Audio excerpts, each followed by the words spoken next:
नमस्कार बंधू भगिनींनो, आपल्या सगळ्यांचं सहर्ष स्वागत आहे स्वास्तिकम या माझ्या चॅनलवर।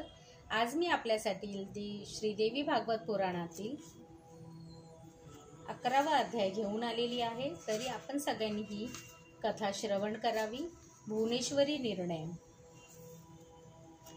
जन्मेजय म्हणाले, हे भगवान, आपण देवीचे पूजन यज्ञ आदी म्हणालात, ती देवी कोणती, तिची उत्पत्ती कोठे व कशी झाली, तिचे गुण कोणकोणते आहेत, तिचा यज्ञ करण्याचा विधी कोणता, हे मुनिवर, त्याचबरोबर या ब्रह्मांडांच्या उत्पत्तीविषयी काही सांगा, कारण आपणास अन्य विद्वानांचे विचारही अवगत आहेत।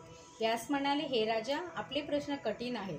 ब्रह्मादी देवांनी उत्पत्ती सांगणे फारच दुर्गम आहे।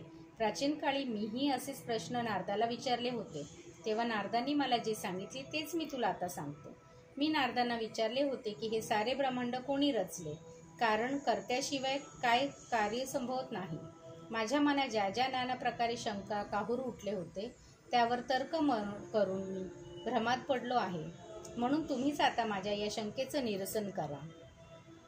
कपिल मुनींसारख्या सांख्य वैद्यांनी म्हटले आहे की ही सृष्टी विश्वरहित आहे, ती स्वभावाने उत्पन्न झालेली आहे। जेव्हा मी धर्माच्या विचारात पडतो तेव्हा बुद्धी भ्रमात पडते, तर तुम्ही माझे शंकाचे निराकरण करा। अध्याय 11वा समाप्त।